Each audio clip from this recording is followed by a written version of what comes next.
Welcome back to a new video. We are out here today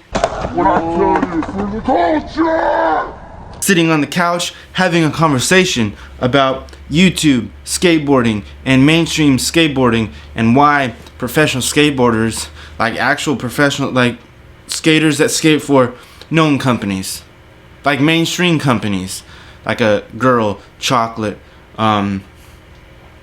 what's another one? Baker. It's so untapped into what is relevant, because I watch stuff on YouTube and I watch what I like. So, you know, I watch people like John Hill. I watch people like Andy Schrock, and I watch the Braille channel once in a while, and I, you know, watch Dale Decker. He's pretty sick, and those people. And I watch sometimes like the Supreme, like fucking awesome, excuse my language, but that's a company. You gotta know what it is to be involved in that company. You gotta know what it is to be involved in that company. Like, cause if I talk about Baker or Girl or Chocolate or Birdhouse skateboards, like everybody know who Tony Hawk is. But if I talk about Anthony Van Engelen to a random person, nobody knows who Anthony Van Engelen is unless you're a skater. Or if I talk about Jason Dill, if I talk about him, it's like if I talk to a random person that watches, we're talking Street League, or they watch skateboarding on TV but they don't skateboard, they don't know who Jason Dill is. They probably would know who Nigel Houston is.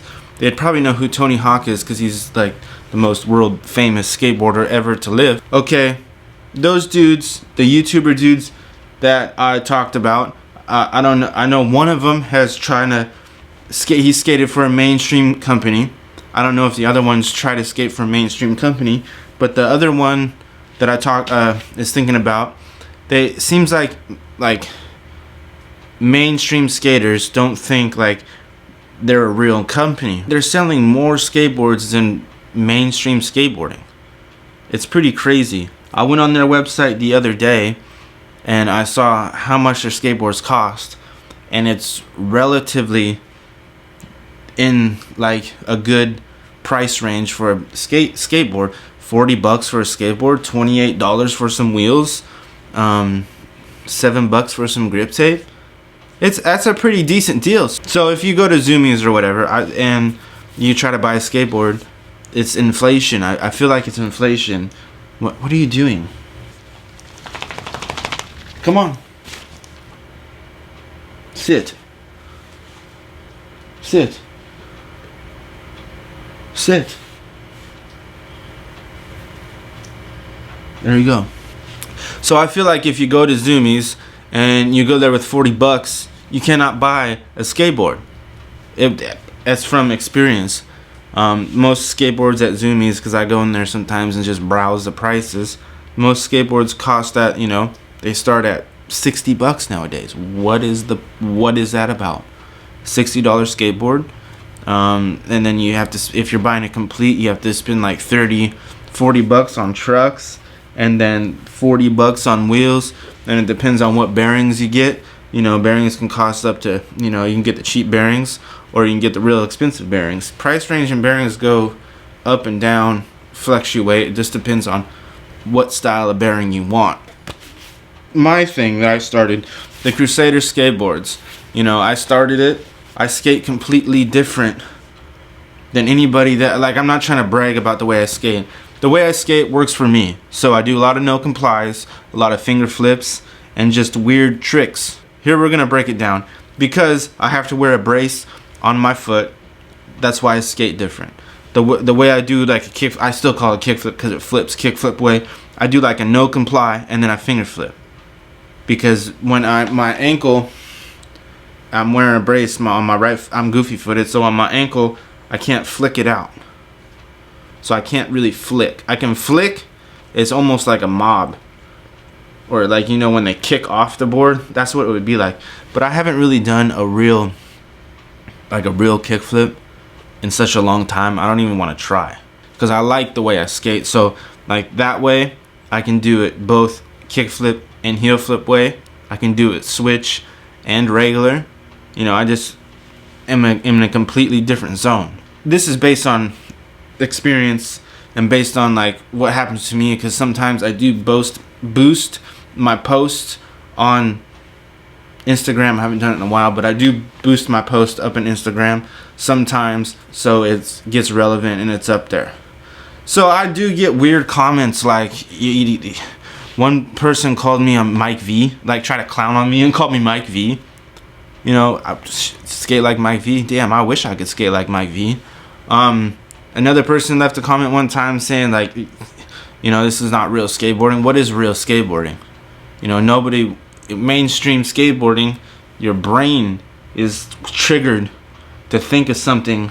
The mainstream triggers your brain and brainwashes you thinking that this is the way you should skate. This is what you should do. But in reality, these people over here are doing their thing. I'm gonna tell you the truth.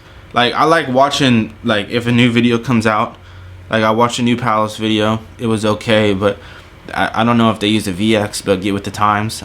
If it's a VX, like, I'm just breaking down stuff right here. So if you make a video, like, I like watching skateboarding on YouTube. That's what I mostly watch is YouTube. But if you make a video in VX and I start watching it, I won't watch it. I have a 50-inch TV. I'm not trying to brag on my TV, but I'm just saying, I have a 50-inch TV. Why do I want to watch VX footage that is cropped? You know, it's cropped down. I want to watch footage that has my whole screen completely filled up. One time I did this little thing with my friends. I used some of their music and I did a little edit for Instagram with a VX, but this is before I bought HD camera. So I did a VX edit, but it was for the Instagram. It wasn't for YouTube. It wasn't for the TV. It was for your phone. Here's a sidebar note. If you're gonna use a VX, I like it. It's okay, but it looks the greatest on your phone. So when you watch it on your phone, it looks good. Watching it on a 50-inch, HD TV, it doesn't look good. I made an edit and I used their song and I put it on Instagram and I boosted the post because I can do that because I have a business account. I made my account business and I can boost it. So I boost the post. I got like, I don't know, a couple thousand views. It was pretty sick. And then comments started to flail in. Oh, it looks like it's too easy. You take the easy route. You did this and this and this and this. Bro, I don't have time to argue with these people. Whatever, you can think what you want to think. My theory on this thing right here, as I was talking about me boosting my post and getting crazy comments, and sometimes I get comments like on my YouTube things, but they're very awkward comments. They try to talk about like shit that I already, like, you can try to clown on me, but I've heard every single thing that you could think of and I'll clown straight back. But I'm not a keyboard warrior or a keyboard gangster. I don't do that shit. If somebody wants to say it to my face, they can say it to my face and I'll clown them straight back. Me and my homies back in the day, that's all we used to do, is sit on their porch and just clown on each other just for fun. These days people are sensitive to the clowning and like just cracking jokes on each other. But that's just comments and things like that. I feel like sometimes if you're not a mainstream skateboarder in some type of way that you're going to trying to get flow or trying to get on a real company, well, these are all real companies, but a company that's known to like a random Joe. If you're trying to get on a company, like a mainstream company like a Baker, Girl, Chocolate, Element, what's another one that people, I don't know. Those are like the four main ones right now that I can think of.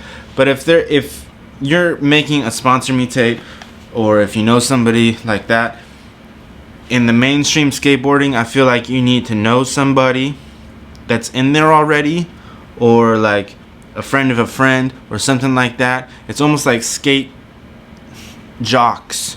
Like, they're not gonna let you in because you have a crazy different style on tricks. YouTubers and skaters that I mentioned earlier, is mostly they do their own thing out of the box and it's cool. I feel like if you're trying to be a mainstream skateboarder, in these areas, you have to fit the mold. I don't want to fit no mold. I want to be myself. If I can't be myself on a company, like say if I did a sponsor me tape and I try to be myself and send that out, and then we got together and then I went on a trip with them and I was myself and they didn't like the way that I acted because that's me, you don't want to do that. Being your own person, and don't let nobody tell you how to skateboard, how to live your life, how to do things your way. I feel like I get looked down upon sometimes because I skateboard and I do YouTube and I talk in front of the camera. I am not shy to talk in front of the camera because I've been doing it for a while. I created this thing where I know that I'm talking to somebody and the camera is somebody that's listening to me. So I'm not afraid to talk and speak my mind on things, and I don't feel, that like when I'm talking in front of the camera. When I go out places and people ask me what I'm doing, I make YouTube videos. Oh, you're one of those dudes, the YouTuber. And this is where, it's not my fault that you don't have the confidence to get in front of the camera and talk about what you're doing. I don't want to go mainstream. Well, mainstream in the way of like doing skateboarding the mainstream way, because like I tried a long time ago to go that route. Like I tried to get a shop sponsor one time a long time ago, and it's like they looked down upon me because the way I skated because of my disability. So I just want to say thank you for watching. If this video has helped in any way, let's leave a comment down below. I'm just checking my computer to see if it's still going. And stop hating on the small dude that skates good, that has a camera, that talks to the camera, and does things really sick. Who cares? They're putting themselves out there. When you're trying to take the main route and go this weird way where you have to do some weird things behind some weird doors. Nobody wants to do weird things behind weird doors unless it's with somebody that they want to do weird things with. So again, we're out here Monday, Tuesday. No. I always mess up on that. We're out here Monday, Wednesday, and Friday. So hit that subscribe button, hit the little bell on the bottom, and we're out here making videos about whatever I want, talk about whatever I want, more skateboarding to come. That's how you need the lockbox code. Jack's here. I just have to find him. How can you be sure? Brandon, I swear to God, I will throw it Jack, I can't hide it. in the trash. This is kind of a